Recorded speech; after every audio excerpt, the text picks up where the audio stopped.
नमो वेदांतवेदिने रामाय रामभद्राय रामचंद्राय वेधसे रघुनाथाय नाथाय सीताय पते नमः।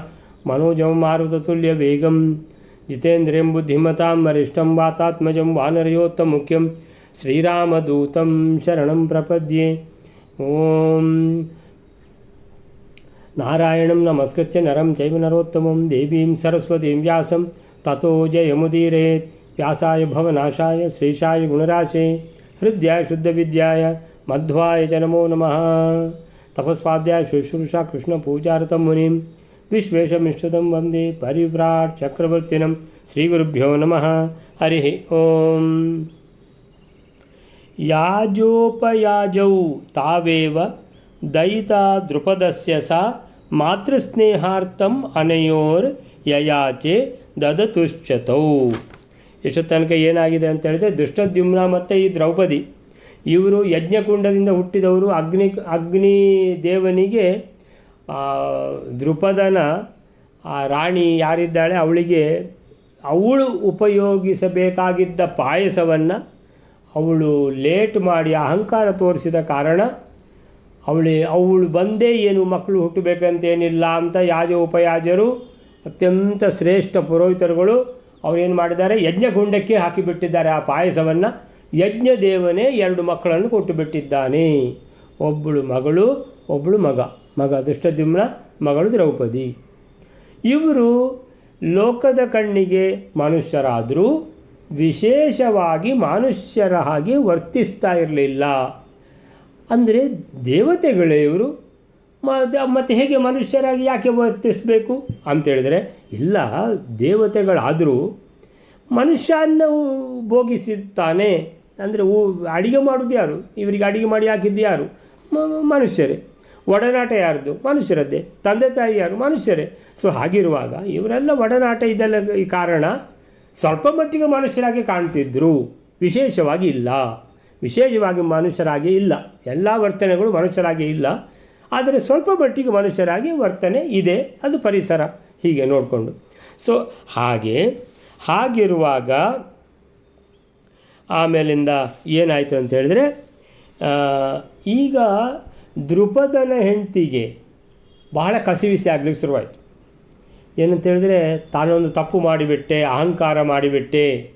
ಅಂದರೆ ಯಜ್ಞಕ್ಕೆ ಈ ಪುರೋಹಿತರುಗಳಿಗೆ ಇಷ್ಟೆಲ್ಲ ಸಾಮರ್ಥ್ಯ ಇದೆ ಅಂತ ಅವಳು ಊಹಿಸಲೂ ಇರಲಿಲ್ಲ. ಅವಳಿಗೆ ಆಶ್ಚರ್ಯ ಆಗಿಬಿಡ್ತು.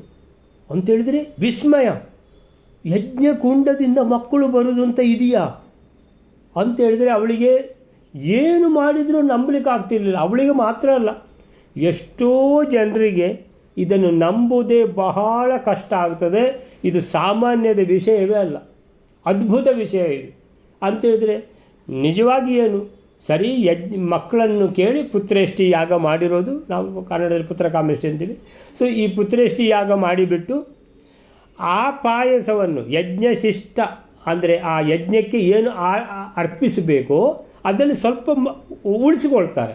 ಅದಕ್ಕೆ ಯಜ್ಞಶಿಷ್ಟ ಅಂತ ಹೆಸರು. ಅದೇ ಪ್ರಸಾದ. ಆ ಪ್ರಸಾದ ರೂಪದಲ್ಲಿರುವಂಥ ಪಾಯಸವನ್ನು ದೃಪದನ ಹೆಂಡತಿ ಸೇವಿಸಿ ಆಮೇಲೆ ಅವಳು ಗರ್ಭಿಣಿಯಾಗಿ ಅವಳು ಪ್ರಸವ ಆಗಿ ಮಕ್ಕಳು ಹುಟ್ಟುವಂಥದ್ದು. ಇದು ಲೋಕದ ನಿಯಮದಲ್ಲಿ ಈ ಥರ. ಆದರೆ ದೃಪದ ನೋಡಿ, ಅವರನ್ನೇ ಕರೆಸಿದ್ದಾನೆ ಯಾಜೋಪರಾಜರು. ಆ ಉಪಯಾಜರು ಅಂತ ಹೇಳಿದರೆ ಬಹಳ ಶ್ರೇಷ್ಠ ಪುರೋಹಿತರುಗಳವರು. ಅವರಿಂದ ಮೇಲೆ ಅಂತ ಹೇಳಿದರೆ ಆ ಭಕ್ತಿ, ಶ್ರದ್ಧೆ, ಕ್ರಮ ಪ್ರಕಾರ, ಆ ಮಂತ್ರಗಳ ಉಚ್ಚಾರಣೆ, ಆ ಆಹುತಿ ಹಾಕುವ ಕ್ರಮ, ಆ ಎಲ್ಲ ಒಂದು ಕ್ರಮ ಏನಿದೆ, ಆ ಮಂತ್ರಗಳನ್ನು ಹೇಳುವಂಥದ್ದಿದೆ, ಆ ವಿಧಾನಗಳು ಏನಿದೆ ಯಜ್ಞದ್ದು, ಎಲ್ಲ ಅದ್ಭುತ. ಅದು ಅವರು ಮಾಡುವಂಥದ್ದು. ಅದಕ್ಕೆ ಸರಿಯಾಗಿ ಯಾವಾಗ ರಾಣಿ ಲೇಟ್ ಮಾಡಿದ್ಲು, ಅವರಿಗೆ ಕೋಪ ಬಂದದ್ದಂತಲ್ಲ, ಒಂಥರ ಆಯಿತು. ಏನಂತ ಹೇಳಿದ್ರೆ, ಲೋಕದವರು ಈ ಯಜ್ಞದ ಬಗ್ಗೆ ಇದೇ ಥರ ಭಾವನೆ ಇಟ್ಟುಕೊಂಡಿದ್ದಾರೆ. ಈ ಇಡೀ ಲೋಕದವರ ಭಾವನೆಯನ್ನೇ ಬದಲಾವಣೆ ಮಾಡಬೇಕು ಅಂತ ಹೇಳಿಬಿಟ್ಟು ಏನು ಮಾಡಿದರು, ಆ ಪಾಯಸವನ್ನು ತೆಗೆದು ಅಗ್ನಿಗೆ ಆಹುತಿಯನ್ನು ಕೊಟ್ಟುಬಿಟ್ರು. ಅಗ್ನಿ ದೇವನಿಂದ ಧೃಷ್ಟದ್ಯುಮ್ನ ಮೊದಲು ಬಂದ, ದ್ರೌಪದಿ ಬಂದಳು. ಅರೆ, ಮಕ್ಕಳಾದರೂ ಎಂಥ ಮಕ್ಕಳು ಇದು ಏನು ಪುಟ್ಟ ಕೂಸುವ ಇದು ಅಲ್ವೇ ಇಲ್ಲ. ಇವನು ಯುವಕ, ಅವಳು ಯುವತಿ. ಅವರು ಯಜ್ಞಕುಂಡದಿಂದ ಎದ್ದು ಬಂದರು ಅಂತ ಹೇಳಿದರೆ ಎಲ್ಲರಿಗೂ ದಿಗ್ಭ್ರಮೆ.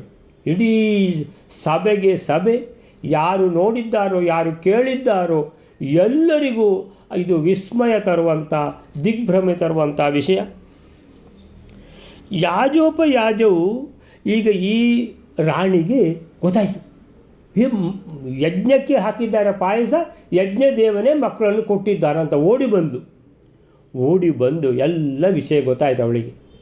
ಏನಂತೇಳಿದರೆ, ತನ್ನಿಂದ ಅಪಚಾರ ಆಯಿತು, ತಾನು ಈ ರೀತಿ ಮಾಡಬಾರ್ದಿತ್ತು, ಈ ಯಜ್ಞಕ್ಕೆ, ಈ ಪುರೋಹಿತರುಗಳಿಗೆ ಇದಕ್ಕೆ ಇಷ್ಟೊಂದು ತಾಕತ್ತಿದೆ, ಇಷ್ಟೊಂದು ಸಾಮರ್ಥ್ಯ ಇದೆ ಅಂತ ಅವಳು ಊಹಿಸಿರಲಿಲ್ಲ.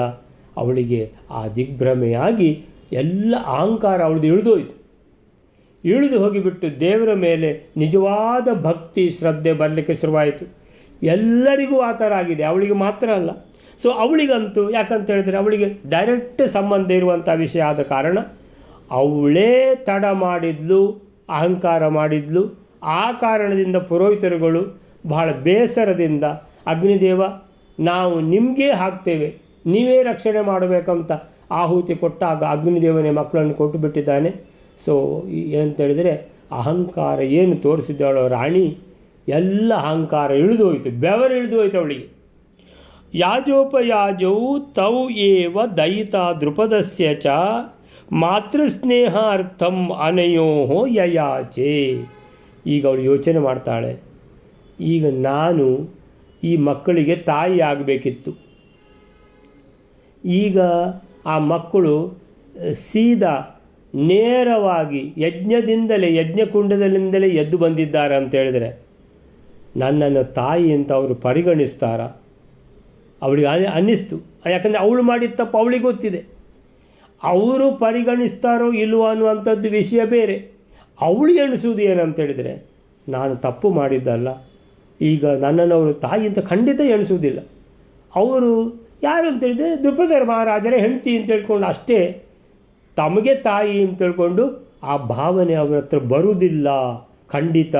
ಅಂದರೆ ಒಂದು ಒಳ್ಳೆಯ ಒಂದು ಅವಕಾಶ ಇತ್ತು, ಇಡೀ ಹೋಗಿಬಿಡ್ತು ಅಂಥೇಳಿದರೆ ಇನ್ನು ಅವರಿಗೆ ಇಡೀ ಜೀವನ ಪರ್ಯಂತ ಈ ರೀತಿ ನೀನು ನಮ್ಮ ತಾಯಿಯೇ ಅಲ್ಲ ಅಂತ ಅವರು ಹೇಳಿಬಿಟ್ರೆ ಎಷ್ಟು ದೊಡ್ಡ ದುರಂತ ಆಗಿಬಿಡ್ತದೆ ಅಂತ ಹೇಳಿಬಿಟ್ಟು ಅವಳು ಏನು ಮಾಡಿದ್ಲು, ಬಂದು ಉದ್ದಂಡ ಅಂತೇಳಿದ್ರೆ ಕಾಲಿಗೆ ಬಿದ್ದಲು ಯಾಜೋಪಯಾಜರಿಗೆ ಹೇಗೆ ಸ್ತ್ರೀಯರು ನಮಸ್ಕಾರ ಮಾಡಬೇಕೋ ಆ ಪ್ರಕಾರ ನಮಸ್ಕಾರ ಮಾಡಿದ್ದಾಳೆ.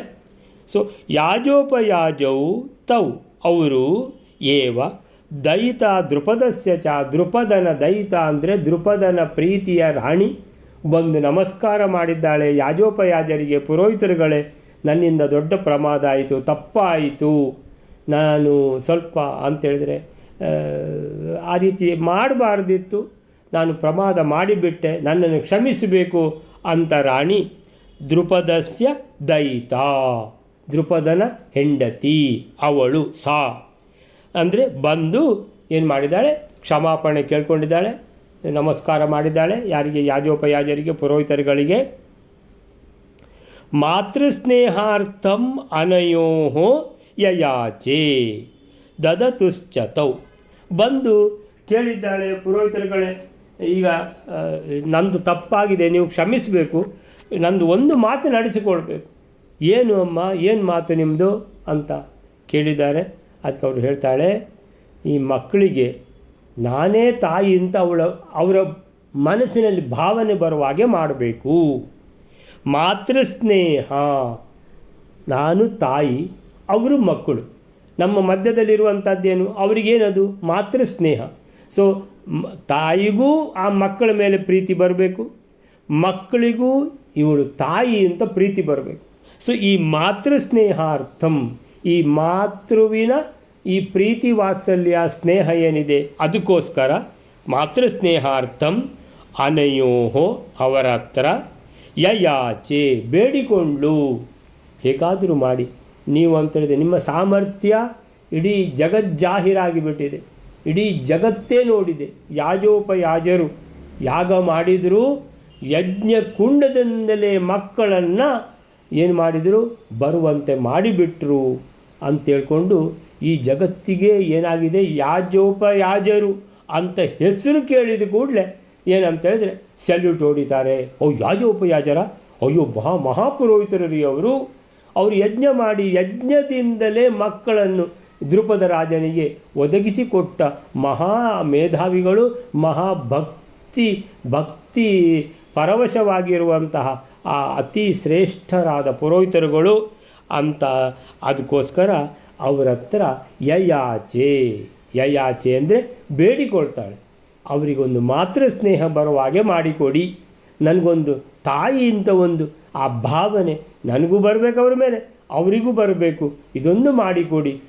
ಇನ್ನೀಗ ನಾಳೆ ಅವರು ನೀನು ತಾಯಿ ಅಲ್ಲ ಅಂತ ಹೇಳುವಾಗೆ ಒಂದು ಆಗಬಾರ್ದು, ಅಷ್ಟು ಮಾಡಿಕೊಡ್ಬೇಕು ನೀವಂತ ಬೇಡಿಕೊಳ್ತಾಳೆ, ಪದೇ ಪದೇ ಬೇಡ್ತಾಳೆ. ಯಾರ ಹತ್ರ? ಯಾಜೋಪಯಾಜರ ಹತ್ರ. ಆಗ ಅವರು ದದತುಶ್ಚ ತೌ, ಅಸ್ತು ಅಂತ ಹೇಳ್ತಾರೆ, ಆಯ್ತಮ್ಮ ಹಾಗೆಯೇ ಆಗಲಿ. ಯಾಕಂತೇಳಿದ್ರೆ ಈಗ ಮಕ್ಕಳು ಸಹಜವಾಗಿ ನಿನ್ನನ್ನು ತಾಯಿ ಅಂತ ತಿಳ್ಕೊಂಡು ಕರೆಯುವ ಹಾಗೆ, ಆ ಮಾತೃ ಸ್ನೇಹ ಅವರಿಗೆ ಸಿಗುವ ಹಾಗೆ. ಸೊ ಅವರು ವಾತ್ಸಲ್ಯದಿಂದ ಬರಬೇಕು, ನೀವು ಅವರನ್ನು ವಾತ್ಸಲ್ಯದಿಂದ ನೋಡಬೇಕು, ಹಾಗೇ ಆಗಲಿ ಅಂತೇಳಿದರೆ ಯಾವುದು ಒಳ್ಳೆಯದು? ಇದೇ ಒಳ್ಳೆಯದಲ್ವಾ? ಸೊ ಇದಕ್ಕಿಂತ ಒಳ್ಳೆಯದು ಏನಿದೆ? ಅದು ಏನೋ ನೀವೊಂದು ಅಹಂಕಾರ ಮಾಡಿದಿರಿ, ನಾವು ಆ ಅಹಂಕಾರಕ್ಕೆ ತಕ್ಕ ಉತ್ತರವನ್ನು ಕೊಟ್ವಿ. ಸೊ ಮಕ್ಕಳು ಯಜ್ಞಕುಂಡದಲ್ಲಿ ಎದ್ದು ಬಂದರು, ಸರಿ, ಒಂದು ಕೆಲಸ ಆಗೋಯಿತು. ಆದದ್ದನ್ನು ಮತ್ತೆ ಪುನಃ ಅದನ್ನೇ ಇದು ಮಾಡಬಾರ್ದು. ಈಗ ಏನಂತ ಹೇಳಿದ್ರೆ ಆ ಮಕ್ಕಳಿಗೆ ನೀವೇ ತಾಯಿ ಅಂತ, ನಿಮ್ಮನ್ನೇ ತಾಯಿ ಅಂತ ಅವರು ನೋಡ್ತಾರೆ ಪ್ರೀತಿಯಿಂದ. ನೀವು ಕೂಡ ಆ ಮಕ್ಕಳನ್ನು ನಿಮ್ಮದೇ ಮಕ್ಕಳು ಅಂತ ಆ ವಾತ್ಸಲ್ಯದಿಂದ ನೋಡಿ, ಹಾಗೇ ಆಗಲಿ ಅಮ್ಮ ಅಂತ ಹೇಳಿದರು. ದದತುಶ್ಚತೌ, ಏನು ಯಯಾಚೆ, ಅವಳು ಬೇಡಿದಳು, ಬೇಡಿದ್ದನ್ನು ಕೊಟ್ಟರು. ಸೊ ಬೇಡಿದ್ದೇನು? ಆ ಮಕ್ಕಳು ನನ್ನನ್ನೇ ತಾಯಿ ಅಂತ ಕರೆಯುವಂಥದ್ದು, ಆ ವಾತ್ಸಲ್ಯ ಮಕ್ಕಳು ಮತ್ತು ತಾಯಿಯ ಮಧ್ಯದಲ್ಲಿ ಅದು ಬರುವಂತೆ ಮಾಡಿ ಅಂತ. ಸೊ ಆಯಿತು ಅಂತ ಹೇಳಿದ್ರು, ಕೊಟ್ಟರು. ಏನು ಬೇಡಿಕೊಂಡಿದ್ದಾಳೋ ರಾಣಿ, ಅದನ್ನು ರಾಣಿಗೆ ಕೊಟ್ಟರು ಅಂತೇಳಿದ ಅರ್ಥ ಏನು? ಆ ಮಕ್ಕಳು ತಾಯಿ ಅಂತ ಒಂದು ಪ್ರೀತಿಯಿಂದ ಕರೆಯುವ ಹಾಗೆ, ಈ ತಾಯಿ ಮಕ್ಕಳನ್ನು ತನ್ನದೇ ಮಕ್ಕಳು ಅಂತ ನೋಡಿಕೊಳ್ಳುವ ಹಾಗೆ, ಅದು ಏನು ಇವಳು ಬೇಡಿದ್ದಾಳೋ ಅದನ್ನು ದಯಪಾಲಿಸಿದರು ಯಾಜೋಪಯಾಜರು ಅಗ್ನಿದೇವನ ಮುಖಾಂತರ. ಅಗ್ನಿದೇವನಿಗೆ ಇನ್ನೊಂದು ಆಹುತಿ ಕೊಟ್ಟರು. ಈ ರಾಣಿ ಏನು ಕೇಳಿದ್ದಾಳೋ ಅದು ಹಾಗೇ ಆಗಲಿ ಅಗ್ನಿದೇವ ಅಂತ, ಆ ರೀತಿ. ಸೊ ಯಾಜೋಪಯಾಜರನ್ನು ದ್ರುಪದನ ಪತ್ನಿ ಅವರಿಬ್ಬರಿಗೂ ತನ್ನಲ್ಲಿ ತಾಯಿ ಎಂಬ ಸ್ನೇಹ ಹುಟ್ಟುವಂತೆ ಅನುಗ್ರಹಿಸಬೇಕಾಗಿ ಕೇಳಿಕೊಂಡಳು. ಯಾಜೋಪಯಾಜರನ್ನು ಆ ದ್ರುಪದನ ಹೆಂಡತಿ ಮಹಾರಾಣಿ ಕೇಳಿಕೊಂಡ್ಳು. ಏನಂತ ಕೇಳಿಕೊಂಡ್ಳು? ಆ ಎರಡು ಮಕ್ಕಳಿಗೆ ತಾನು ತಾಯಿ ಎಂಬ ಸ್ನೇಹ ಹುಟ್ಟುವಂತೆ, ಅಮ್ಮನ ಮೇಲೆ ಸ್ನೇಹ ಸಹಜವಾಗಿ ಹುಟ್ಟುವಂತೆ ಮಾಡಿ. ಯಾಕಂದರೆ ಇದು ಸಣ್ಣ, ಇದು ಪುಟ್ಟ ಕೂಸು ಅಂತೂ ಅಲ್ಲ, ಇದು ಯುವಕ, ಅವಳು ಯುವತಿ. ಸೊ ಯುವಕ ಯುವತಿ ಆಗಿಬಿಟ್ಟಿದ್ದಾರೆ. ಅಂದರೆ ಇಷ್ಟು ದೊಡ್ಡದಾದ ಮೇಲೆ ಯಾರಾದರೂ ನೀನು ತಾಯಿ ಅಂತ ಹೇಳಿದರೆ ಎಲ್ಲಿ ನಂಬ್ತಾರೆ ಅವರು? ಸೊ ಆದರೆ ನೀವು ಅನುಗ್ರಹ ಮಾಡಿದರೆ ಅವರು ತಾಯಿ ಅಂತ ವಾತ್ಸಲ್ಯದಿಂದ ನನ್ನನ್ನು ಕರೀತಾರೆ, ನಾನು ಅದೇ ವಾತ್ಸಲ್ಯದಿಂದ ನನ್ನದೇ ಮಕ್ಕಳು ಅಂತ ನಾನು ಅವರನ್ನು ನೋಡಿಕೊಳ್ತೇನೆ ಅಂತ ಸಂತೋಷ ಅಂತ ಹೇಳಿದರು. ಯಾರು? ಪುರೋಹಿತರುಗಳು. ಹಾಗೆ ಆಗಲಿ. ಸೊ ಏನು ಕೇಳಿಕೊಂಡ್ಲೋ ರಾಣಿ ಅದನ್ನು ಅವರು ದಯಪಾಲಿಸಿದರು. ತಾನು ಅಲಂಕಾರ ಪೂರೈಸಿ ಬರುವ ವೇಳೆಗೆ ತಾನು ತಿನ್ನಬೇಕಾಗಿದ್ದ ಈ ಹವಿಸ್ಸಿನ ಪಾಯಸ ಆ ವೇಳೆಗಾಗಲೇ ಏನಾಗಿದೆ, ಯಜ್ಞ ಕುಂಡಕ್ಕೆ ಹಾಕಿಬಿಟ್ಟಿದ್ದಾರೆ. ಪ್ರಮಾದ ಆಗಿಬಿಡ್ತು ರಾಣಿಯಿಂದ. ಸೊ ದೃಷ್ಟದ್ಯುಮ್ನ ದ್ರೌಪದಿಯರು ಯಜ್ಞಕುಂಡದಿಂದ ಅವತಾರ ಮಾಡಿದರು. ಈ ವಿಷಯ ಯಾವಾಗ ದ್ರುಪದನ ಪತ್ನಿಗೆ ಮುಟ್ಟಿತೋ, ಅಮ್ಮ ಈ ಪ್ರಮಾದ ಆಗೋಯಿತು. ಏನಾಯಿತು ಅಂತ ಹೇಳಿದರೆ, ನಿಮಗೆ ಕೊಡಬೇಕಾಗಿತ್ತಲ್ಲ ಪಾಯಸ, ಹೌದು, ಅದನ್ನು ತೆಗೆದು ಪುರೋಹಿತರುಗಳು ಯಜ್ಞಕ್ಕೆ ಹಾಕಿಬಿಟ್ಟಿದ್ದಾರೆ. ಆಮೇಲೆ ಯಜ್ಞಗುಂಡದಿಂದಲೇ ದ್ರುಪದ ರಾಜರಿಗೆ ಮಗ ಮತ್ತು ಮಗಳು ಬಂದು ಬಿಟ್ಟಿದ್ದಾರೆ. ಅಯ್ಯೋ ಹೌದಾ, ನಾನಿಲ್ಲೇ ಇದ್ದೇನೆ, ನಾನಿಲ್ಲದೇ ಬಂದು ಬಿಟ್ರಾ? ಅಯ್ಯೋ, ನನ್ನಿಂದ ಏನೂ ಉಪಯೋಗ ಇಲ್ಲ ಅನ್ನುವಂಥದ್ದು. ಸೊ ಹೀಗೆ ದ್ರುಪದ ಪತ್ನಿಯ ಅಹಂಕಾರ ಅಳಿಯಿತು, ಯಾಜೋಪಯಾಜರ ಹಿರಿಮೆ ತಿಳಿಯಿತು. ತನ್ನ ತಪ್ಪಿಗಾಗಿ ಅವಳು ಪರಿತಪಿಸಿ ತಾನು ಸಾಕ್ಷಾತ್ತಾಗಿ ಅವರಿಬ್ಬರ ತಾಯಿಯಾಗುವ ಯೋಗವನ್ನು ಕಳೆದುಕೊಂಡರೂ ಅವರಿಬ್ಬರಿಗೂ ತನ್ನ ಬಗ್ಗೆ ತಾಯಿ ಎಂಬ ಪ್ರೀತಿ ಹುಟ್ಟಿ ಅದರಿಂದಾಗಿ ತಾನು ಅವರ ತಾಯಿ ಎನ್ನಿಸಿಕೊಳ್ಳುವ ಭಾಗ್ಯ ನೀಡಲು ಬೇಡಿಕೊಂಡಳು. ಅವಳ ಬಗ್ಗೆ ಕರುಣೆ ತೋರಿದ ಯಾಜೋಪಯಾಜರು ಶ್ರೇಷ್ಠ ಪುರೋಹಿತರುಗಳು ಆ ವರವನ್ನು ನೀಡಿ ಅನುಗ್ರಹಿಸಿದರವಳಿಗೆ ಎಂದು ಅರ್ಥ. ಸೊ ಹೀಗೆ ಜ್ಞಾನಿಗಳು ಜ್ಞಾನಿ ಅಂತ ಒಬ್ಬರನ್ನು ಕರಿಬೇಕಿದ್ದರೆ ಅವರಿಗೆ ಬೇಕಾದ ಬಹಳ ಅಂದರೆ ಶ್ರೇಷ್ಠ ಗುಣ ಯಾವುದು ಅಂತೇಳಿದರೆ ಕ್ಷಮಾಶೀಲರು, ಕರುಣಾಶೀಲರು. ಯಾರಿಗೆ ಇನ್ನೊಬ್ಬರ ತಪ್ಪನ್ನು ಕ್ಷಮಿಸುವಂತಹ ಯೋಗ್ಯತೆಯೇ ಇಲ್ವ ಅವರಿಗೆ ಜ್ಞಾನಿಗಳು ಅಂತ ಕರೆಯುವುದಿಲ್ಲ, ಅವರಿಗೆ ಕರುಣಾಳುಗಳು ಅಂತ ಕರೆಯುವುದಿಲ್ಲ. ಅದಕ್ಕೋಸ್ಕರ ನಾವೆಲ್ಲ ಭಗವಂತನ ಭಕ್ತಿ ಯಾಕೆ ಮಾಡೋದು ಅಂತ ಹೇಳಿದ್ರೆ ಆ ಭಗವಂತನ ಗುಣ ಏನಿದೆ ಜ್ಞಾನಿಗಳಿಗೆ ಬಂದಾಗೆ ನಮಗೂ ಒಂಚೂರು ಬರಲಿ ಅಂತೇಳಿದರೆ ಇನ್ನೊಬ್ಬರನ್ನು ನಾವು ಆ ತಪ್ಪು ಮಾಡಿದ್ದಾನೆ ಅವನಿಗೆ ಶಿಕ್ಷೆ ಸಿಗಲೇಬೇಕು ಅಂತ ಇಲ್ಲ, ತಪ್ಪು ಮಾಡಿದಲ್ವ ಏನೋ ತಿಳಿಯದೆ ತಪ್ಪು ಮಾಡಿದ್ದಾನೆ ಅನ್ನುವಂಥದ್ದು ಸ್ವಲ್ಪ ಅಂತೇಳಿದರೆ ಅವನು ಸರಿಯಾದ ಅವನ ತಪ್ಪಿನ ಅರಿವಾಗಿದೆ ಅಂತ ಅವನು ಬಂದು ಕೇಳಿಕೊಂಡಾಗ ಸರಿಯಪ್ಪ ಅಂತೇಳ್ಕೊಂಡು ಕ್ಷಮಿಸುವಂಥ ಬುದ್ಧಿ ಇರಬೇಕು. ಅಂತೇಳಿದರೆ ಇಲ್ಲ ನೀನು ತಪ್ಪು ಮಾಡಿದ್ದೀನಿ ನಿನಗೆ ಕ್ಷಮೆಯೇ ಇಲ್ಲ ಅಂತೇಳಿದರೆ ಅದು ಜ್ಞಾನಿಗಳ ಗುಣ ಅಲ್ಲ ಅಂತ ಹೇಳ್ತಾರೆ. ಸೊ ಹೀಗೆ ಆ ಶ್ಲೋಕ ಮುಗೀತು. ನೆಕ್ಸ್ಟ್ ಶ್ಲೋಕ ಜಾತಂ ಆತ್ಮನಿ ಹಂತಾರಂ ಭಾರದ್ವಾಜೋ ನಿಶಮ್ಯತಂ ಯಶೋ ಅರ್ಥಂ ಅಸ್ತ್ರಾಣಿ ದದೌ ಅಗ್ರಹೀತ್ ಸೋಪಿ ಲೋಭತಃ ರಾಮಾಸ್ತ್ರಾಣಾಂ ದುರ್ಲಭತ್ವಾತ್ ತ್ರಿದೇಶೇಷ್ವಪಿ ವೀರ್ಯವಾನ್.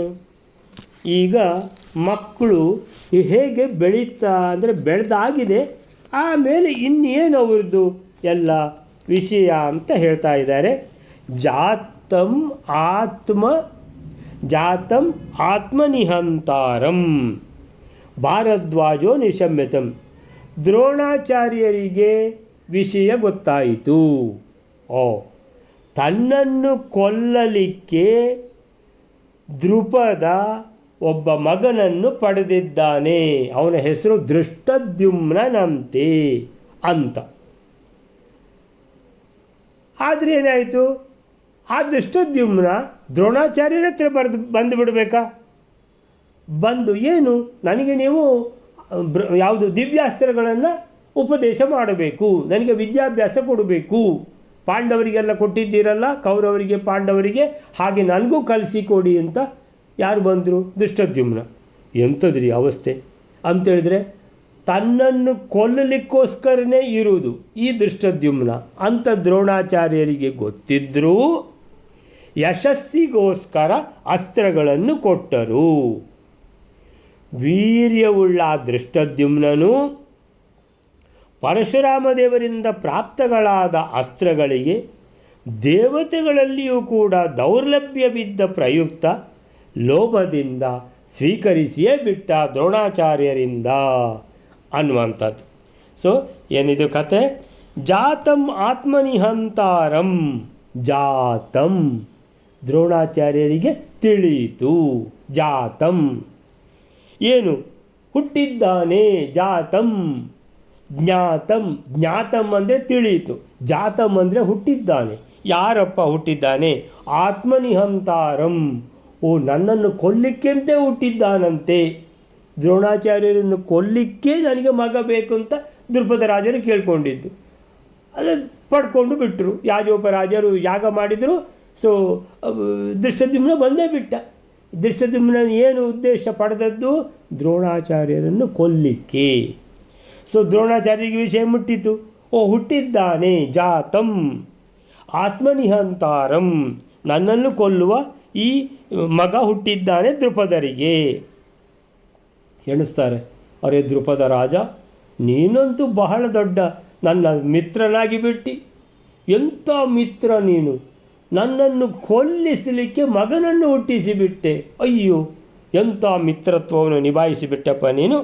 ಸೊ ಜಾತಂ ಆತ್ಮನಿಹಂತಾರಂ ಭಾರದ್ವಾಜ. ಭಾರದ್ವಾಜ ಅಂದರೆ ಭರದ್ವಾಜನ ಮಗ ದ್ರೋಣಾಚಾರ್ಯರು ನಿಶಮ್ಯ. ಈ ವಿಷಯ ಅವರ ಕಿವಿಗೆ ಬಿತ್ತು, ಕೇಳಿದರು. ನಿಶಮ್ಯತಂ. ಈ ವಿಷಯ ಕಿವಿಗೆ ಬಿತ್ತು, ಸರಿಯಾಗಿ ಬಿತ್ತು.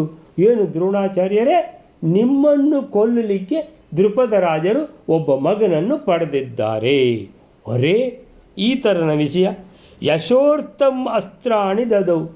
ಆಯಿತು, ಇದು ನಿನ್ನೆ ವಿಷಯ ಬಂದದ್ದಷ್ಟೇ. ಇವತ್ತು ಬಂದ ಒಬ್ಬ, ಏನಪ್ಪ ಬಹಳ ಸ್ಫುರದ್ರೂಪಿ ಇದ್ದಾನೆ, ಏನು ತೇಜಸ್ಸು ಮುಖದಲ್ಲಿ ಅಂತೇಳಿದರೆ, ಅಗ್ನಿದೇವನೇ ಆ ತೇಜಸ್ಸು, ಆ ರೀತಿ ಇಷ್ಟೊಂದು ತೇಜಸ್ಸು ಇದೆ. ಯೋಚನೆ ಮಾಡ್ತಾರೆ, ಇವನೇ ಕಡೆಗೆ ಇರ್ಬೋದಾ ದೃಷ್ಟದ್ಯುಮ್ನ? ನಿನ್ನೆ ನಾನು ಯಾರ ಬಗ್ಗೆ ಕೇಳಿದ್ನೋ, ಮತ್ತು ಏನಪ್ಪ ಎಲ್ಲಿಂದ ಬಂದೆ? ನಾನು ಪಾಂಚಾಲ ದೇಶದಿಂದ ಬಂದೆ. ಅರೆ, ನಾನು ಎಣಿಸಿದಾಗೆ ಆಯಿತು. ನಾನು ಎಣಿಸಿದೆ ಈಗ ದೃಷ್ಟದ್ಯುಮ್ನೇ ಇರಬೇಕು ಅಂತ. ಹೌದು, ನಾನು ದೃಷ್ಟದ್ಯುಮ್ನ. ಅರೆ, ನೀನು ಯಾಕಪ್ಪ ಬಂದೆ ಇಲ್ಲಿಗೆ? ಅಂದರೆ ಈಗಲೇ ಏನು ಕೊಲ್ಲಲಿಕ್ಕೆ ಅವಸರವಾ ಅಂತ ಮನಸ್ಸಿನೊಳಗೆ ಕೇಳಿಕೊಂಡ್ರು. ಅಂದರೆ ಇವನಿಗೇನು ಇಷ್ಟು ಅರ್ಜೆಂಟ್? ನಿನ್ನೆ ತಾನೇ ಒಂದು ಏನು ಹುಟ್ಟಿ ಹೆಚ್ಚು ದಿವಸ ಕೂಡ ಆಗಲಿಲ್ಲ, ಕೊಲ್ಲಲಿಕ್ಕೆ ಬಂದಾಗಿ ಬಿಡ್ತಾ ಅಂತೇಳಿದ್ರೆ ಹೇಳ್ತಾನೆ ಅವನು, ನನಗೆ ನೀವು ಅಸ್ತ್ರಗಳನ್ನು ದಿವ್ಯಾಸ್ತ್ರಗಳನ್ನು ದಯಪಾಲಿಸಬೇಕು ಅಂತ ನಮಸ್ಕಾರ ಮಾಡ್ತಾ ಇದ್ದಾನೆ. ವಿಚಿತ್ರ ಆಗಿಬಿಡ್ತು ದ್ರೋಣಾಚಾರ್ಯರಿಗೆ. ನನ್ನನ್ನು ಕೊಲ್ಲಲಿಕ್ಕೆ ಹುಟ್ಟಿದ್ದಾನೆ, ಇಲ್ಲಿ ಬಂದು ಇವನಿಗೆ ನಾನೇ ವಿದ್ಯಾಭ್ಯಾಸ ಶಸ್ತ್ರಾಭ್ಯಾಸ ಮಾಡಿಕೊಡ್ಬೇಕಂತ ಹೇಳಿದರೆ ಇದೊಂದು ವಿಪರ್ಯಾಸ ನೋಡಿ ಅಂಥೇಳಿದರೆ. ಈಗ ದ್ರೋಣಾಚಾರ್ಯ ಯೋಚನೆ ಮಾಡ್ತಾರೆ, ಇದು ಭಗವಂತ ನನ್ನನ್ನು ಟೆಸ್ಟ್ ಮಾಡ್ತಾ ಇದ್ದಾನೆ. ಏನಂತ ಹೇಳಿದರೆ, ಈಗ ದ್ರೋಣಾಚಾರ್ಯರು ಏನು ಹೇಳ್ತಾರೆ ನೋಡಬೇಕು ಅಂತ. ಮಹಾಜ್ಞಾನಿ ದ್ರೋಣಾಚಾರ್ಯರು, ಈಗ ನೀನು ನನ್ನನ್ನು ಕೊಲ್ಲಲಿಕ್ಕೆ ಹುಟ್ಟಿದವ, ನೀನು ನನ್ನ ಶತ್ರು, ನಿನ್ನ ಅಪ್ಪ ನನ್ನ ಶತ್ರು, ದೊಡ್ಡ ಶತ್ರು, ಮಿತ್ರ ಅಲ್ಲ ಅವ, ಶತ್ರು ಅವ. ಸೊ ನಿನಗೆ ನಾನು ಶಸ್ತ್ರಾಭ್ಯಾಸ ದಿವ್ಯಾಸ್ತ್ರಗಳನ್ನು ಕೊಡುವುದಾ? ನಿನಗೆ ನಾನೇ ಅಸ್ತ್ರಗಳನ್ನು ಕೊಡುವುದು, ನೀನು ಅದೇ ಅಸ್ತ್ರದಿಂದ ನನ್ನನ್ನು ಕೊಲ್ಲುವುದಾ ಅಂತ. ಈಗ ಬಹುಶಃ ಭಗವಂತ ಎಲ್ಲ ನನ್ನನ್ನು ಟೆಸ್ಟ್ ಮಾಡ್ತಾ ಇದ್ದಾನೆ, ಅದಕ್ಕೆ ಕಳಿಸಿಕೊಟ್ಟಿದ್ದಾನೆ ದೃಷ್ಟದ್ಯುಮ್ನನನ್ನು. ಯೋಚನೆ ಮಾಡಿದರು, ಸರಿ, ನಾನಿರುವುದೇನು? ಕೌರವರಿಗೆ ಹೇಳಿಕೊಟ್ಟಿದ್ದೇನೆ, ಪಾಂಡವರಿಗೆ ಹೇಳಿಕೊಟ್ಟಿದ್ದೇನೆ. ಸೊ ಈಗ ದೃಷ್ಟದ್ಯುಮ್ನ ಬಂದಿದ್ದಾನೆ, ಇವನು ಕ್ಷತ್ರಿಯನೇ ಅಂತೇಳಿದರೆ, ರಾಜರ ಮಗ ಅಂತೇಳಿದರೆ ಇವನು ಕ್ಷತ್ರಿಯನೇ. ಆದ್ದರಿಂದ ಇವನಿಗೆ ಹೇಳಿಕೊಡಬೇಕಾದ್ದು ನಂದು ಧರ್ಮ. ನಾನು ಬಾಕಿ ವಿಷಯವನ್ನೆಲ್ಲ ಲೆಕ್ಕಕ್ಕೆ ತಗೊಳ್ಬಾರ್ದು. ನಾನು ಧರ್ಮ ಪ್ರಕಾರ ಇದೇನೋ ಇಲ್ಲವೋ ಅಂತ ಭಗವಂತ ನನ್ನನ್ನು ಟೆಸ್ಟ್ ಮಾಡ್ತಾ ಇದ್ದಾನೆ ಅಂತ ಎಣಿಸಿ, ಯಶೋರ್ಥಂ, ಅದೂ ಅಲ್ಲ, ಈಗ ನಾನು ಇವನಿಗೆ ಹೇಳಿಕೊಟ್ರೆ ಇಡೀ ಜಗತ್ತಿನಲ್ಲಿ ನನ್ನ ಕೀರ್ತಿ ಮೆರೀತದೆ. ದ್ರೋಣಾಚಾರ್ಯರು ತನ್ನನ್ನು ಕೊಲ್ಲಲಿಕ್ಕೇ ಹುಟ್ಟಿದ ದೃಷ್ಟದ್ಯುಮ್ನನಿಗೆ ವಿಷಯ ತಿಳಿದೂ ಕೂಡ ದಿವ್ಯಾಸ್ತ್ರಗಳನ್ನು ದಯಪಾಲಿಸಿದರು, ವಿದ್ಯಾಭ್ಯಾಸ ಶಸ್ತ್ರಾಭ್ಯಾಸ ಮಾಡಿಸಿದರು ಅಂತೇಳಿದರೆ ದ್ರೋಣಾಚಾರ್ಯರು ಅಂತೇಳಿದರೆ, ಏನ್ರಿ ದ್ರೋಣಾಚಾರ್ಯರು ಈ ಸಾಮಾನ್ಯದ ಲೌಕಿಕದಲ್ಲಿ ಈ ಥರ ನಡಲಿಕ್ಕೆ ಸಾಧ್ಯ ಇದೆಯಾ? ಆದರೆ ತನ್ನ ಶತ್ರು ಅಂತ ಗೊತ್ತಾದರೂ ಕೂಡ, ತನ್ನನ್ನು ಕೊಲ್ಲುವವ ಇವ ಅಂತ ಗೊತ್ತಾದರೂ ಕೂಡ ಅವನಿಗೆ ದಿವ್ಯಾಸ್ತ್ರಗಳನ್ನು ಕೊಟ್ಟು ಕಳಿಸಿದ ಮಹಾಬ್ರಾಹ್ಮಣ ದ್ರೋಣಾಚಾರ್ಯರು ಅಂತ ಜಗಜ್ಜೀಯ ಆಗಿರಾಗ್ತದೆ. ನನ್ನ ಕೀರ್ತಿ 3 ಲೋಕದಲ್ಲಿ ಮೆರೀತದೆ. ಭಗವಂತ ಕೂಡ ಹೇಳ್ತಾನೆ, ದ್ರೋಣಾಚಾರ್ಯರೇ ಭೇಷ್, ನಿಮ್ಮನ್ನು ನಾನು ಮೆಚ್ಚಿದ್ದೇನೆ ಅಂತ ಹೇಳ್ತಾನೆ ಭಗವಂತ. ಅದಕ್ಕೋಸ್ಕರ ನನಗೆ ಕೀರ್ತಿ ಬರಬೇಕಂತ ಹೇಳಿಬಿಟ್ಟು ಯಶೋರ್ಥಂ ಅಸ್ತ್ರಾಣಿ ದದೌ. ಯಶೋರ್ಥಂ, ಯಶ ಅಂದರೆ ಕೀರ್ತಿ. ನನಗೆ 3 ಲೋಕದಲ್ಲಿಯೂ ಸಹ ಕೀರ್ತಿ ಬರಬೇಕು, ನನ್ನ ಹೆಸರು ಅಜರಾಮರಾಗಬೇಕು. ಹುಟ್ಟುತ್ತಾನೆ ಒಬ್ಬ, ಸಾಯ್ತಾನೆ. ಸೊ ಯಾವಾಗ ಹುಟ್ಟುತ್ತಾನೆ, ಯಾವಾಗೋ ಸಾಯ್ತಾನೆ ಅಂದರೆ ಅದೆಲ್ಲ ಲೆಕ್ಕಕ್ಕಿಲ್ಲ. ಏನು ಮಾಡಿದ್ದಾನೆ ಬದುಕಿರುವಾಗ ಅದು ಲೆಕ್ಕಕ್ಕಿರುವುದು. ಆದ್ದರಿಂದ ಇದನ್ನು ನಾನು ಮಾಡಿಯೇ ಮಾಡ್ತೇನೆ. ಇವನು ಯಾವಾಗ ನನ್ನ ಹತ್ರ ಬಂದು ಶಸ್ತ್ರಾಭ್ಯಾಸ ಕೇಳಿದ್ದಾನೋ ನಾನು ಕೂಡ ಅವನಿಗೆ ಕೊಡ್ತೇನೆ ಅಂತ ಕೊಟ್ಟೇ ಬಿಟ್ಟರು. ಯಶೋರ್ಥಂ ಅಸ್ತ್ರಾಣಿ, ಯಶೋರ್ಥಂ ಕೀರ್ತಿ ತನ್ನದು ಬರಬೇಕಂತ ಹೇಳಿಬಿಟ್ಟು ಯಶೋರ್ಥಂ ಅಸ್ತ್ರಾಣಿ ದದೌ, ದಿವ್ಯಾಸ್ತ್ರಗಳನ್ನು ಕೊಟ್ಟರು. ದದೌ ಅಗ್ರಹೀತ್ ಸೋಪಿ ಲೋಭತಃ, ಅವನಾದರೂ ಯಾಕೆ ಬಂದದ್ದು? ದ್ರೋಣಾಚಾರ್ಯರು ಪಾಂಡವರಿಗೆ ಕೌರವರಿಗೆಲ್ಲ ದಿವ್ಯಾಸ್ತ್ರಗಳನ್ನು ಕೊಟ್ಟಿದ್ದಾರೆ, ನನಗೂ ಯಾಕೆ ಕೊಡಬಾರ್ದು? ಕೇಳ್ತೇನೆ ಅವರ ಹತ್ರ, ಕೇಳೋದು ನನ್ನ ಕೆಲಸ. ನಾನು ಕೇಳಲಿಲ್ಲ, ಪ್ರಾರ್ಥಿಸಲಿಲ್ಲ ಅಂತೇಳಿದರೆ ಒಂದು ಪ್ರಾರ್ಥಿಸಿದ್ದಿದ್ದರೆ ಕೊಡ್ತಿದ್ರೋ ಏನೋ ಅಂತೇಳ್ಕೊಂಡು ಆಮೇಲೆ ಯಾಕೆ ಹೊಟ್ಟೆ ನೋವಾಗಬೇಕು? ಕೇಳುವುದು, ಕೊಡಲಿಲ್ಲ ಅಂದರೆ ಬೇಡ ಅಂತೇಳಿಬಿಟ್ಟು ಏನು ಮಾಡಿದ್ದಾನೆ, ಕೇಳಿದ್ದಾನೆ. ಇವರು ಕೊಟ್ಟರು, ಇವರು ಕೊಟ್ಟದ್ದನ್ನು ಅವನು ತಗೊಂಡೇ ಬಿಟ್ಟ. ಯಾಕೆ ತಗೊಂಡ? ಅಗ್ರಹೀತ್, ತಗೊಂಡು ಬಿಟ್ಟ, ಸ್ವೀಕರಿಸಿದ. ಭಾರಿ ಸಂತೋಷದಿಂದ, ಕೃತಜ್ಞತಾ ಭಾವದಿಂದ ಗುರುಗಳಿಂದ ಸ್ವೀಕಾರ ಮಾಡಿದ. ಯಾರು? ದೃಷ್ಟದ್ಯುಮ್ನ. ಸೋ ಅಪಿ ಸಾ ಅಂದರೆ ದೃಷ್ಟದ್ಯುಮ್ನ, ಅಪಿ ಅವನು ಕೂಡ ಲೋಭತಃ, ಇವರಿಗೆ ಕೀರ್ತಿ ಬೇಕು ಅಂತ ಅವನಿಗೆ ಲೋಭ ಅಂದರೆ ಏನು? ದಿವ್ಯಾಸ್ತ್ರಗಳನ್ನು ಪಡ್ಕೊಂಡ್ಬಿಡ್ತೇನೆ, ಎಲ್ಲಿಂದ ಏನೆಲ್ಲ ಸಿಗ್ತದ. ಈಗ ವಿದ್ಯಾರ್ಥಿ ವಿದ್ಯೆಯನ್ನು ಎಲ್ಲರಿಂದ ಸ್ವಲ್ಪ ಕಲಿತು ಅವನೊಬ್ಬ ದೊಡ್ಡ ಜ್ಞಾನಿ ಅಂತ ಆಗ್ತಾನೆ. ಸೊ ಆದ್ದರಿಂದ ಅವನು ದೃಷ್ಟದ್ಯುಮ್ನನು ಕೂಡ ಲೋಭದಿಂದ, ಅಂದರೆ ತನಗೆ ಆದಷ್ಟು ನಾನು ವಿದ್ಯೆಗಳನ್ನು ಕಲಿಬೇಕು, ದಿವ್ಯಾಸ್ತ್ರಗಳನ್ನು ಪಡಿಬೇಕಂತ ಆ ಒಂದು ಲೋಭ ಇದ್ದ ಕಾರಣ, ಆಸೆ ಇದ್ದ ಕಾರಣ, ಉತ್ಕಟವಾದ ಇಚ್ಛೆ ಇದ್ದ ಕಾರಣ ದ್ರೋಣಾಚಾರ್ಯರನ್ನು ಬಂದು ಕೇಳಿದ. ದ್ರೋಣಾಚಾರ್ಯರು ಅವನಿಗೆ ಕಲಿಸಿಕೊಟ್ಟರು, ಉಪದೇಶ ಮಾಡಿದರು. ಅವನು ಅದನ್ನು ಅತ್ಯಂತ ಕೃತಜ್ಞತಾ ಭಾವದಿಂದ, ಅತ್ಯಂತ ಪ್ರೀತಿ ಗೌರವದಿಂದ ಸ್ವೀಕರಿಸಿದ. ಅಗ್ರಹೀತ್, ಸ್ವೀಕರಿಸಿದ. ಸೋ ಅಪಿ ದೃಷ್ಟದ್ಯುಮ್ನ ಕೂಡ ಲೋಭತಃ ಅಂದರೆ ಎಲ್ಲಿ ಸಿಗ್ತದೆ ಸಿಕ್ಕಿದ್ದನ್ನು ಒಳಗಾಕೊಳ್ಳೋಣ ಅಂತ. ಇದು ಏನು ಒಳಗಾಕೊಳ್ಳೋದು? ದುಡ್ಡು ಗಿಡ್ಡು ಅಲ್ಲ ಇದು ಏನಂದರೆ ದಿವ್ಯಾಸ್ತ್ರಗಳು. ನಾಳೆ ಯುದ್ಧ ಆದಾಗ ತಾನು ಯುದ್ಧದಲ್ಲಿ ತಾನು ಒಬ್ಬ ವೀರ ಆಗಬೇಕು ಅಂತ ಆ ದೃಷ್ಟದ್ಯುಮ್ನ ಆ ಲೋಭದಲ್ಲಿ ಈ ಗುರುಗಳಿಂದ, ಯಾವಾಗ ಈ ಗುರುಗಳಿಗೆ ಗೊತ್ತಿದೆ ಅಂತ ಗೊತ್ತಾಯಿತು ಅವನಿಗೆ, ಪಡ್ಕೊಳ್ಳಿಕ್ಕೆ ಬಂದಿದ್ದಾನೆ. ಅವರಿಗೆ ಕೊಟ್ಟರು, ಇವನು ಪಡ್ಕೊಂಡ. ರಾಮಾಸ್ತ್ರಾಣ ದುರ್ಲಭತ್ವಾತ್, ಅವನಿಗೆ ಗೊತ್ತಿದೆ ದ್ರೋಣಾಚಾರ್ಯರಂದರೆ ಪರಶುರಾಮ ಶಿಷ್ಯ. ಪರಶುರಾಮರು ದ್ರೋಣಾಚಾರ್ಯರಿಗೆ ಕಲಿಸಿಕೊಟ್ಟ ದಿವ್ಯಾಸ್ತ್ರಗಳನ್ನು ಪಡೆಯುವುದು ಅಂತೇಳಿದರೆ ಸಾಮಾನ್ಯದ ಮಾತಲ್ಲ. ಅದಕ್ಕೋಸ್ಕರ ರಾಮಾಸ್ತ್ರಾಣ, ಪರಶುರಾಮರು ದಿವ್ಯಾಸ್ತ್ರಗಳನ್ನು ದ್ರೋಣಾಚಾರ್ಯರಿಗೆ ಕೊಟ್ಟಿದ್ದಾರೆ. ಆ ಅಸ್ತ್ರಗಳು ದುರ್ಲಭತ್ವಾತ್ ಅಂದರೆ ಸಾಮಾನ್ಯವಾಗಿ ಇದು ಸಿಗುವಂಥದ್ದಲ್ಲ, ಬಹಳ ದುರ್ಲಭ ಅಂದರೆ ಬಹಳ ಅಪೂರ್ವ, ಬಹಳ ಶ್ರೇಷ್ಠ. ಇದು ಸಾಮಾನ್ಯದವರಿಂದ ಪಡ್ಕೊಳ್ಳಿಕ್ಕೆ ಸಾಧ್ಯ ಇಲ್ಲದ ದುರ್ಲಭವಾದ ಈ ಅಸ್ತ್ರಗಳನ್ನು ಏನಂತೇಳಿದ್ರೆ ಸಿಕ್ಕಿದ ಕೂಡಲೇ ಅಂದರೆ ಎರಡೂ ಕೈಯಿಂದ ತೆಕ್ಕೊಂಡು ಒಳಗಾಕೊಂಡ ಅಂತ ಆ ರೀತಿ ಅಂತೇಳಿದರೆ ಏನಂತ ಅಷ್ಟು ಸಂತೋಷದಿಂದ ಆ ದಿವ್ಯಾಸ್ತ್ರಗಳನ್ನು ದ್ರೋಣಾಚಾರ್ಯರು ಕೊಟ್ಟಾಗ ಪಡ್ಕೊಂಡಿದ್ದಾನೆ. ಅಂದರೆ ಬಹಳ ದುರ್ಲಭವಾದದ್ದು ಇದು, ಎಲ್ಲಿ ಅಂತೇಳಿದರೆ ಸಿಗುವಂಥದ್ದಲ್ಲ ಇದು ಬಹಳ. ಇದನ್ನು ಕೊಟ್ಟಿದ್ದಾರೆ ಅಂತೇಳಿದ್ರೆ ದ್ರೋಣಾಚಾರ್ಯರು ಕೂಡ ಬಹಳ ಶ್ರೇಷ್ಠ ವ್ಯಕ್ತಿಯಾಗಿಬಿಟ್ರು. ದೃಷ್ಟದ್ಯುಮ್ನ ಕೂಡ ಅದೇ ರೀತಿ ಕೃತಜ್ಞತಾ ಭಾವದಿಂದ ಪಡ್ಕೊಂಡಿದ್ದಾನೆ. ತ್ರಿದಶೇಶ್ವಪಿ ವೀರ್ಯವಾನ್ ಅಂತೇಳಿದರೆ ಈ ದಿವ್ಯಾಸ್ತ್ರಗಳನ್ನು ಪಡ್ಕೊಂಡವನು ತ್ರಿದಶೇಶು ಅಪಿ, ತ್ರಿದಶರು ಅಂತೇಳಿದ್ರೆ ದೇವತೆಗಳು. ಸೊ ದೇವತೆಗಳಲ್ಲಿ ಕೂಡ ತ್ರಿದಶೇಶು, ಇನ್ನೊಂದು ಅರ್ಥ ತ್ರಿದಶ ಅಂತೇಳಿದರೆ 3 ಲೋಕಗಳು ಅಂತ. ಸೊ 3 ಲೋಕಗಳಲ್ಲಿಯೂ ಕೂಡ ತಾನು ಪರಾಕ್ರಮಶಾಲಿ ಅಂತ ಆಗ್ತೇನೆ ಈಗ ಅಂತೇಳಿಬಿಟ್ಟು ಏನಾಯಿತು, ಬಹಳ ಸಂತೋಷ ಆಗಿದೆ. ಬಹಳ ಒಂದು ಇದು ಬಹಳ ಒಂದು ದಿವ್ಯವಾದ ಪ್ರಸಂಗ ಅಂತೇಳಿದರೆ ಇಂಥ ಪ್ರಸಂಗ ಲೌಕಿಕದಲ್ಲಿ ಸಿಗಲಿಕ್ಕೆ ಭಾರಿ ಕಷ್ಟ ಇದೆ. ಪ್ರತಿಯೊಬ್ಬರಿಗೂ ಆ ದ್ವೇಷ, ಅಯ್ಯೋ ನನ್ನನ್ನು ಕೊಲ್ಲಲಿಕ್ಕೆ ಹುಟ್ಟಿದ್ದಾನೆ ಅಂತ ಗೊತ್ತಾದರೆ ಮುಖ ಕೂಡ ನೋಡಲಿಕ್ಕಿಲ್ಲ. ಅಂಥ ಒಂದು ಪ್ರಸಂಗ ಇರುವಲ್ಲಿ ಅವರು ಗುರುಗಳಾಗಿ ಇವನನ್ನು ಶಿಷ್ಯನಾಗಿ ಸ್ವೀಕರಿಸಿದ್ದು, ಈ ಶಿಷ್ಯ ಆ ಗುರುಗಳಿಂದ ಆ ಎಲ್ಲ ದಿವ್ಯಾಸ್ತ್ರಗಳನ್ನು ಪಡ್ಕೊಂಡದ್ದು ಅಂತೇಳಿದರೆ ಬಹಳ ಇದು ಉನ್ನತ ಮಟ್ಟದ ಒಂದು ನಿದರ್ಶನ ಅಂತ ಹೇಳಬೇಕಿದನ್ನು.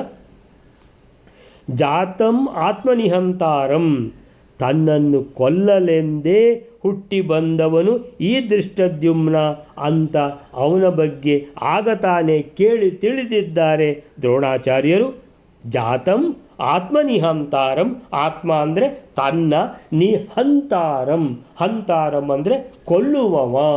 ಸೊ ತನ್ನನ್ನು ಕೊಲ್ಲುವವ, ಜಾತಂ ಹುಟ್ಟಿದ್ದಾನೆ ಅಂತ ಭರದ್ವಾಜರ ಮಗ ಭಾರದ್ವಾಜರು ಕೇಳಿದ್ದಾರೆ. ನಿಶಮ್ಯತಂ, ವಿಷಯ ಕೇಳಿದ್ದಾರೆ, ನಿಶಮ್ಯ ಕೇಳಿದ್ದಾರೆ ಅಂತೇಳಿದರೆ. ಆದರೂ ಯಾವಾಗ ದೃಷ್ಟದ್ಯುಮ್ನ ಬಂದು ನಮಸ್ಕಾರ ಮಾಡಿ ನಮಗೆ ನೀವು ದಿವ್ಯಾಸ್ತ್ರಗಳನ್ನು ಕಲಿಸಿಕೊಡ್ಬೇಕಂತ ಹೇಳಿದ್ನೋ ಆಗ ಕೀರ್ತಿ ಪ್ರಾಪ್ತಿಗಾಗಿ, ಯಶೋರ್ಥಂ ದಿವ್ಯಾಸ್ತ್ರಗಳನ್ನು ಅವನಿಗೆ ಉಪದೇಶಿಸಿದರು. ಅಸ್ತ್ರಾಣಿ ದದೌ. ಅವನು ಆದರೂ ಶಕ್ತಿಶಾಲಿಯಾದ ಈ ದೃಷ್ಟದ್ಯುಮ್ನ ಪರಶುರಾಮರ ಶಸ್ತ್ರಗಳು ದೇವತೆಗಳಲ್ಲಿ ಕೂಡ ದುರ್ಲಭ. ರಾಮಾಸ್ತ್ರಾಣಂ ತ್ರಿದೇಶೇಶ್ವಪಿ. 3 ಲೋಕದಲ್ಲಿ ದೇವತೆಗಳಿಗಾಗಲಿ ಮನುಷ್ಯರಿಗಾಗಲಿ ಇದು ಯಾರಿಗೂ ಅಂತೇಳಿದರೆ ಅತ್ಯಂತ ಸುಲಭದಲ್ಲಿ ಸಿಗುವಂಥದ್ದೇ ಅಲ್ಲ ಅಂತೇಳಿದ್ರೆ ಇದು ಬಹಳ ದುರ್ಲಭ, ಬಹಳ ಅಪೂರ್ವ. ಯಾರಿಗೆ ಸಿಕ್ಕಿದೆಯೋ ಅವನು ಮಹಾಭಾಗ್ಯಶಾಲಿ, ಮಹಾಪರಾಕ್ರಮಿಯಾಗುವಂಥ ಒಂದು ಅವನಿಗೊಂದು ಭಾಗ್ಯ ಲಭಿಸ್ತದೆ.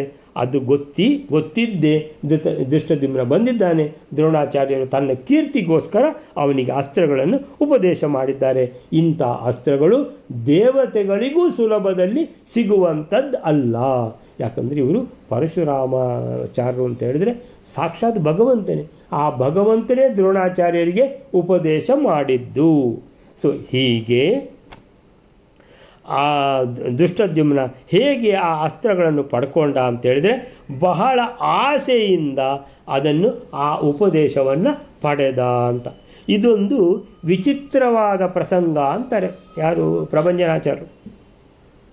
ದೃಷ್ಟದ್ಯುಮ್ನನ ಅಸ್ತ್ರಾಭ್ಯಾಸ ದ್ರೋಣರ ಬಳಿಯಲ್ಲಿ ನಡೆಯಿತು. ಅವನು ಹುಟ್ಟಿ ಬಂದದ್ದು ದ್ರೋಣಾಚಾರ್ಯರನ್ನು ಕೊಲ್ಲಲಿಕ್ಕೆ ಅಂತ.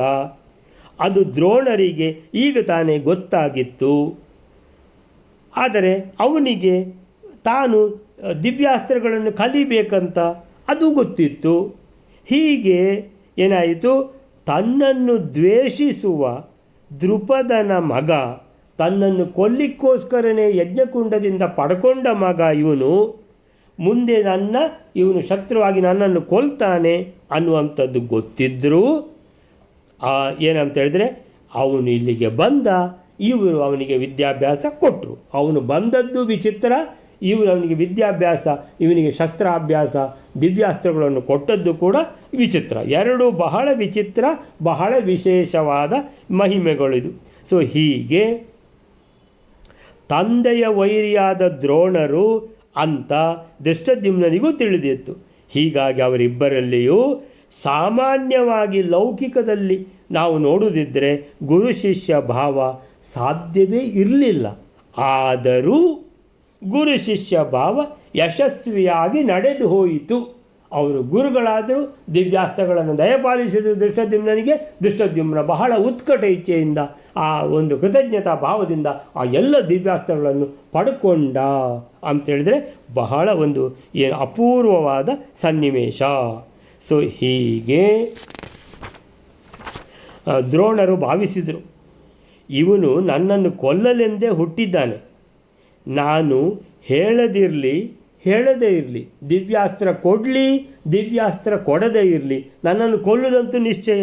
ಸೊ ಹೇಗಿದ್ದರೂ ಕೊಲ್ತಾನೆ, ನಾನು ಅವನಿಗೆ ದಿವ್ಯಾಸ್ತ್ರಗಳನ್ನು ಕೊಟ್ಟೇ ಬಿಡ್ತೇನೆ. ಅಟ್ಲೀಸ್ಟ್ ನನ್ನ ಕೀರ್ತಿ ಆದರೂ 3 ಲೋಕಗಳಲ್ಲಿ ಹರಡ್ತದಲ್ಲ. ನನ್ನ ವಿಶಾಲ ಮನೋಭಾವ ಇಡೀ ಜಗತ್ತಿಗೆ ತಿಳಿದು ಕೀರ್ತಿ ಲಭಿಸುವ ಯೋಗ ಭಗವಂತ ತನಗೆ ನೀಡಿದ್ದಾನೆ ಅಂತ ಸರಿಯಾಗಿಯೇ ತಿಳ್ಕೊಂಡು ಅವನಿಗೆ ದಿವ್ಯಾಸ್ತ್ರಗಳನ್ನು ಕೊಟ್ಟೇ ಬಿಟ್ಟರು. ಇಂತಹ ಅಪೂರ್ವವಾದ ಭಾಗ್ಯವನ್ನು, ಭಗವಂತ ಕೊಟ್ಟ ಭಾಗ್ಯ, ಹರಿ ನೀಡಿದ ಭಾಗ್ಯವನ್ನು ವ್ಯರ್ಥವಾಗಿ ಕಳೆದುಕೊಳ್ಳಲಿಲ್ಲ ದ್ರೋಣಾಚಾರ್ಯರು. ಸೊ ಹೀಗೆ ಸಾತ್ವಿಕರಲ್ಲಿ ಒಂದು ವಿವಾದ ಬಂದರೂ ಅದು ಸರ್ವ ವಿಷಯಕ ವಿವಾದ, ನಾನಿನ್ನು ಅವನ ಮುಖವೇ ನೋಡುವುದಿಲ್ಲ ಅಂಥದ್ದೆಲ್ಲ ಯಾವುದು ಸಾತ್ವಿಕರಾದವರು ಅಂಥ ಮಾತನ್ನೇ ಹೇಳುವುದೂ ಇಲ್ಲ, ಅವರು ಆ ರೀತಿ ನಡೆಯುವುದೂ ಇಲ್ಲ. ಅಂದರೆ ಒಂದು ನಿರ್ದಿಷ್ಟ ವಿಷಯದ ಬಗ್ಗೆ ಮಾತ್ರ ಸೀಮಿತಗೊಂಡು ಉಳಿದ ಬಾಕಿ ಎಲ್ಲ ವಿಷಯಗಳು ವಿಶ್ವಾಸದಲ್ಲಿಯೇ ಪರ್ಯವಸಾನ ಹೊಂದುತ್ತವೆ ಅನ್ನುವಂಥದ್ದಕ್ಕೆ ಇದು ಜ್ಞಾನಿಗಳ ನಡತೆ ಯಾವ ಥರ ಇರ್ತದೆ, ಸಾತ್ವಿಕರು ಯಾವ ಥರ ಇರ್ತಾರೆ ಅನ್ನೋದಕ್ಕೆ ಒಂದು ಅತ್ಯಪೂರ್ವ ನಿದರ್ಶನ ಅಂತ ಹೇಳ್ತಾರೆ. ಹೀಗೆ ಅಲ್ಲಿಗೆ ಅಂದರೆ ಮತ್ತೆ ನಮಗೆ ಮನಸ್ಸಿನಲ್ಲಿ ಬರ್ಬೋದು, ಅಲ್ಲ ಅವರು ಕರ್ಣನಿಗೆ ಹೇಳಿಕೊಡಲಿಲ್ಲ, ಏಕಲವ್ಯನಿಗೆ ಹೇಳಿಕೊಡಲಿಲ್ಲ, ದೃಷ್ಟದ್ಯುಮ್ನನಿಗೆ ಮಾತ್ರ ಹೇಳಿಕೊಟ್ರು ಅಂತ ಹೇಳಿದರೆ, ಕರ್ಣ ಸೂತಪುತ್ರನಿಗೆ ಅವನಿಗೆ ಅಧಿಕಾರವೇ ಇಲ್ಲ. ಸೊ ಈ ದ್ರೋಣಾಚಾರ್ಯರು ಹೇಳಿಕೊಟ್ಟ ಹೇಳಿಕೊಡ್ಲಿಕ್ಕೆ ಮನಸ್ಸಿದ್ದರೂ ಹೇಳಿಕೊಡುವಾಗೆ ಇಲ್ಲ. ಧರ್ಮ ಪ್ರಕಾರ ಇರಬೇಕಲ್ವ. ಅವನು ಇನ್ನೊಬ್ಬ ಏಕಲವ್ಯ ಅವ ಬೇಡರ ಜಾತಿಯವನು. ಸೊ ಅವನು ಕೂಡ ಅವನಿಗೆ ಅಧಿಕಾರ ಇಲ್ಲ.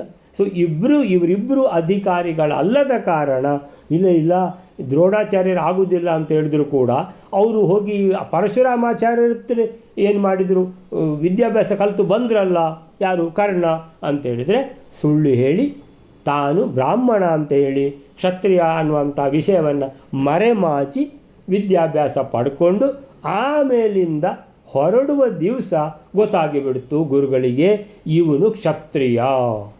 ಆ ದುಂಬಿ ಇಡೀ ತೊಡೆಯನ್ನೇ ಏನು ಮಾಡಿದೆ, ಕೊರೆದು ಬಿಟ್ಟಿದೆ.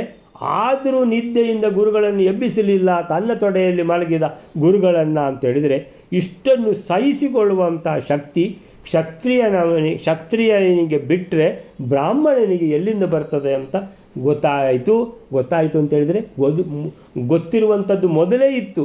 ಆದರೆ ಈಗ ಏನಂತ ಹೇಳಿದರೆ ಲೋಕಕ್ಕೆ ಗೊತ್ತಾಗುವಾಗ ಪರಶುರಾಮಾಚಾರ್ಯರಿಗೂ ಗೊತ್ತಾಯಿತು ಅಂತ ಆ ರೀತಿ ನಟನೆ ಮಾಡಿಕೊಂಡು ಅದನ್ನು ನೆಪವಾಗಿ ಇಟ್ಟುಕೊಂಡು ತಾನು ಏನು ಮಾಡಬೇಕಿತ್ತ ಮಾಡಿಬಿಟ್ರು.